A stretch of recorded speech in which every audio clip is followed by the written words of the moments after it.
అంతర్జాతీయ కార్మిక దినోత్సవం మే 1వ తారీఖున బస్తీలలో, గల్లీలలో, పట్టణాలలో జెండాను ఎగరవేయాలని కోరిన వెంకటేశం. అంతర్జాతీయ కార్మిక దినోత్సవం మేడే సందర్భంగా ఊరు, వాడ, బస్తీలలో, కార్ఖానాలలో కార్మిక జెండాలను ఎగరవేయాలని సిఐటియు రాష్ట్ర కార్యదర్శి జె వెంకటేష్ కార్మిక లోకానికి పిలుపునిచ్చారు. యాదాద్రి భువనగిరి జిల్లా కేంద్రంలో సిఐటియు జిల్లా ముఖ్య నాయకుల సమావేశం జిల్లా అధ్యక్షులు దాసరి పాండు అధ్యక్షతన నిర్వహించారు. ఈ సమావేశంలో ముఖ్య అతిథిగా పాల్గొన్న జె వెంకటేష్ మాట్లాడుతూ అమెరికాలోని చికాగో నగరంలో హే మార్కెట్ వద్ద 8 గంటల పనిని సాధించడం కోసం 138 సంవత్సరాల క్రితం కార్మికులు పోరాడి ప్రాణాలు త్యాగం చేసి 10 గంటలను సాధించుకున్నారని, ఆనాటి పోరాట స్ఫూర్తికి గుర్తుగా ప్రపంచవ్యాప్తంగా కార్మిక కర్షక వర్గం మేడే దినోత్సవం నిర్వహించుకుంటున్నామని తెలియజేశారు.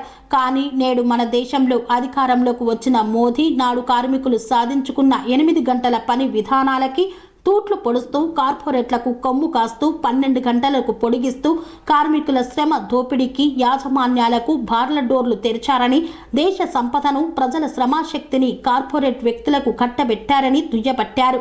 రానున్న పార్లమెంటు ఎన్నికలలో మోడీ ప్రభుత్వానికి తగిన గుణపాఠం చెప్పాలని కార్మిక వర్గానికి పిలుపునిచ్చారు. 2024 అంతర్జాతీయ కార్మిక దినోత్సవం మేడేని భువనగిరి జిల్లాలో చాలా విస్తృతంగా అన్ని ప్రాంతాల్లోనూ, అన్ని పని ప్రదేశాల్లోనూ, నివాస ప్రాంతాల్లోనూ పెద్ద వందల సంఖ్యలో మన భువనగిరి జిల్లాలో ఈ కార్యక్రమం నిర్వహించాలని చెప్పి ఇప్పుడు జరిగినటువంటి భువనగిరి జిల్లా సిఐటి సమావేశం నిర్ణయించింది. రాష్ట్ర కమిటీ కూడా ఇప్పటికే అన్ని జిల్లాల్లో కూడా పూర్తి స్థాయి సన్నాహాలు చేస్తూ ఉన్నది. ఈ మేడేకి చాలా ప్రాధాన్యత, ప్రత్యేకత ఉన్నది. ప్రపంచంలో నిరుద్యోగం పెరుగుతున్నది, ఆకలి దరిద్రం పెరుగుతున్నది, కార్మికుల యొక్క నిజవేతనాలు పడిపోతూ ఉన్నాయి. అదేవిధంగా పెరుగుతున్నటువంటి ద్రవ్యోల్బణం వల్ల అనేక రకాల కష్టాలకు గురవుతూ ఉన్నారు. మొత్తం ప్రపంచం అంతా చూస్తే, ప్రపంచం మొత్తం మీద చూస్తే కార్మికులకి కొనుగోలు శక్తి పడిపోవడం వల్ల ప్రతి నెలకి అప్పుల పాలవుతున్నటువంటి స్థితి ఉన్నది. అది మన భారతదేశంలో ప్రతి కుటుంబం 15,000 రూపాయలు అప్పులు అవుతా ఉన్నది. అయినప్పటికీ భారత్ వికసిస్తుందని, వెలిగిపోతుందని, ఈ పద్ధతిలో మరోసారి అవకాశం అని చెప్పి బీజేపీ ప్రభుత్వం ఎన్నికలను ఉపయోగించుకోవడం కోసం ప్రయత్నం చేస్తూ ఉంది. అందుకని భారతదేశం ఉన్నటువంటి పెట్టుబడిదారీ విధానం రద్దు కావాలని సిఐటి కోరుతా ఉన్నది. అదేవిధంగా అంతర్జాతీయ సామ్రాజ్యవాదం ఏదైతున్నదో అది మన కార్మికుల్ని, కష్టజీవుల్ని తీవ్రంగా కష్టాలు పాలు చేస్తూ ఉన్నది.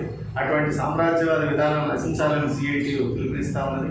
కార్మిక వర్గం ఐక్యంగా 2023లో ఎట్లయితే కొట్లాడిందో 2024వ సంవత్సరంలో కూడా ప్రపంచంలో ఎదురవుతున్నటువంటి కార్మిక వర్గ సవాళ్లు ఏవైతే ఉన్నాయో వాటన్నింటినీ, అది ఐక్యతకి సంబంధించింది కావచ్చు, లేదా మతోన్మాదానికి సంబంధించి కావచ్చు, ఉగ్రవాదానికి సంబంధించి కావచ్చు, నిరుద్యోగ సమస్య మీద కావచ్చు, గ్రామీణ వ్యవసాయ సంక్షోభం కావచ్చు, సకల సవాళ్లను ఎదుర్కొనేదానికి ధీటుగా ఈ 24 మేడే స్ఫూర్తితో మరింత ఉధృతంగా కొట్లాడాలని, అదేవిధంగా మన తెలంగాణ రాష్ట్రంలో మే 13న పార్లమెంటుకి ఎన్నికలు జరగబోతూ ఉన్నాయి. జూన్ 1వ తారీఖు వరకు దేశవ్యాప్తంగా 7 దశల్లో ఎన్నికలు జరుగుతున్నాయి. జూన్ 4న ఫలితాలు రాబోతూ ఉన్నాయి.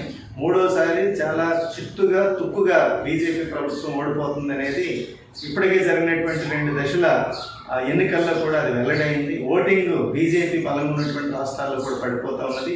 రాబోయే 5 దశల్లో కూడా ఇదే పరిస్థితి కొనసాగేటటువంటి స్థితి ఉన్నది.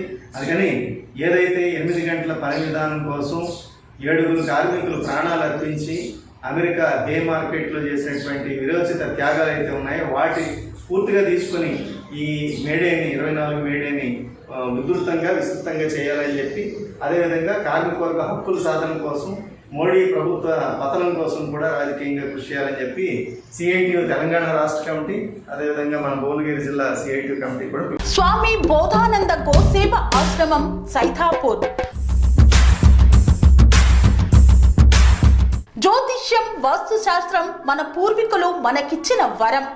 దుర్గాదేవి, కాలభైరవ ఉపాసనతో వాక్సిద్ధి పొందిన శ్రీ శ్రీ బోధానందగిరి స్వామివారు మీకు ఎలాంటి సమస్యలున్నా, వాటిలో ముఖ్యంగా ధన నష్టం, ఆరోగ్య నష్టం, భార్యాభర్తల మధ్య గొడవలు, ప్రేమించుకున్న వారు దూరం అవడం, ఎన్ని సంబంధాలు వచ్చినా పెళ్లి ముడి పడకపోవడం, రోడ్డు ప్రమాదాలు, అప్పుల బాధలు, వ్యవసాయంలో నష్టాలు, పెద్దల మాట పిల్లలు వినకపోవడం, ఆరోగ్య శాంతి, గృహశాంతి, మనశ్శాంతి లేకపోవడం, ఇలాంటి సమస్యలు ఉన్నట్లయితే ఒక్కసారి స్వామీజీని కలవండి.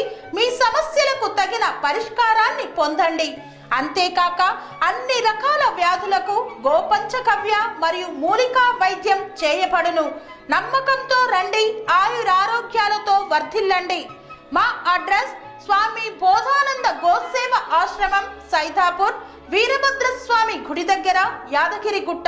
సంప్రదించవలసిన నెంబర్ 9849213754 మరియు 9618034136.